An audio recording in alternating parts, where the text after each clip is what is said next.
clear, shiny clear over this. All right, tonight we're working on wiring up the Nova, but while we're doing that, I'm going to try to seal the patina on the Falcon. It looks awesome, so now we want to kind of try and seal it so that it continues to look this good. We can't use Poppy's patina on it because we did research and you cannot put it over spray paint. And I completely redid the patina on the fenders and the quarters and the front, so that is out of the question. Most people would say, why don't you just satin clear it? I had a 61 Caddy that I bagged. It was probably one of the favorite cars I've ever had. We've had lots of cars.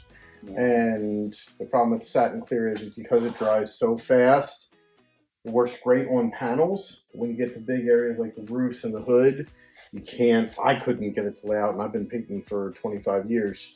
I could not get it to lay out without having streaks on their overlap. So I was never happy with it. Never happy with the way it laid out. I love the patina of this car. This is not a car that I want to try and satin clear and then sand down because I'm not happy with it and repaint. So we kind of had to come up with something that we could live with, but I didn't want to make streaks or mess up the paint. So the kind of ultimate goal we were looking at was what will protect it so that it continues to look just like this. It doesn't rust or get worse, but obviously we also didn't want it to be shiny. So I could lay clear, shiny clear over this. You're the end talker. So I could lay shiny clear of it with my paint experience and make it look amazing. But I personally hate shiny patina cars. I just don't like the way they look. And I'm already riding in a Ford, so I'd rather much rather paint the car and do a nice paint job if I'm going to do a shiny car. So the goal was to end up with like a satin or flat sheen, but protected the paint. We also decided, because I don't keep anything, and even though we say we're keeping this car, it probably at some point is going to get sold and sent down the road. We wanted something that could be removed if someone, when we sell this car, decided to buy it and wanted to completely restore it and make it nice, because it is a pretty rare car. So we came up with... Well, this is actually not... We used this one on our camper years ago. And our camper, we sold that one, but our camper turned out awesome and it held up really well. It was shiny, no streaks, nothing.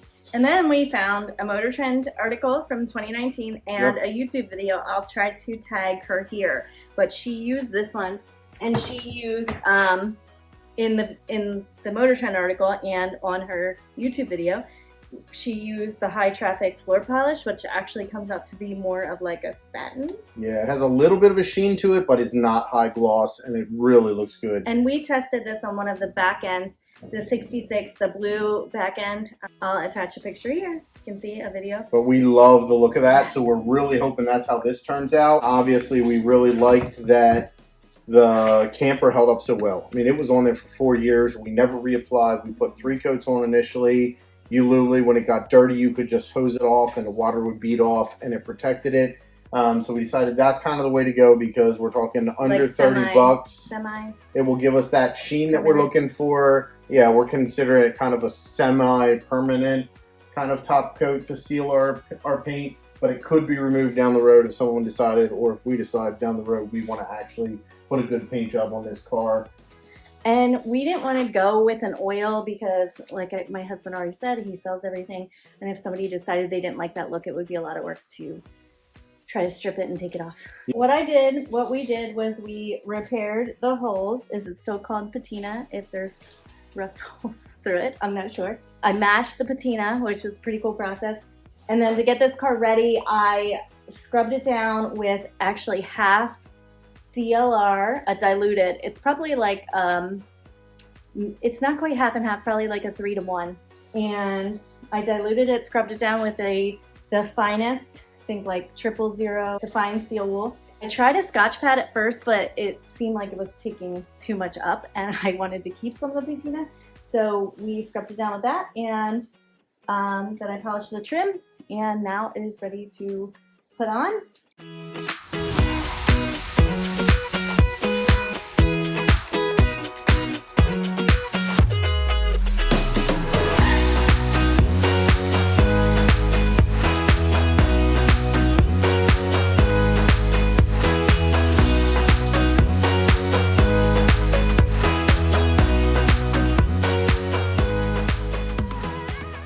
The cool part about this, it looks like a satin clear, but it's even.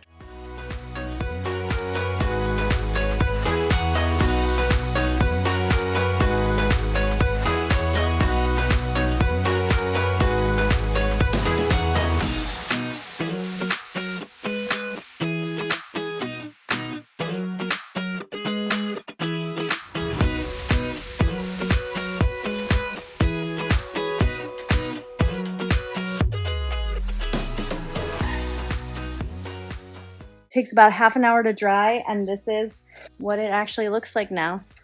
So you can see it is 100% satin, and actually when you're touching this, it feels actually pretty smooth. I bet I could do the second coat with one of those rags, one of those sponges, but I'm not going to take my chances. This is what it looks like. It looks awesome, and there's what the sides look like. And the roof, you can see that this is the dry spot, and you can see that this side that's kind of shiny is drying.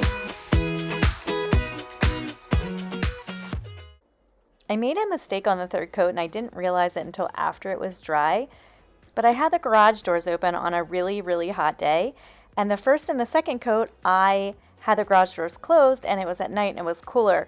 So that actually, having the doors open on a hot day caused the Zep to dry a little faster. So if I had a tip for you, it would be do it on a cool day, not in the bright sun, so it doesn't dry quick. But overall, I'm really happy with this. It's awesome.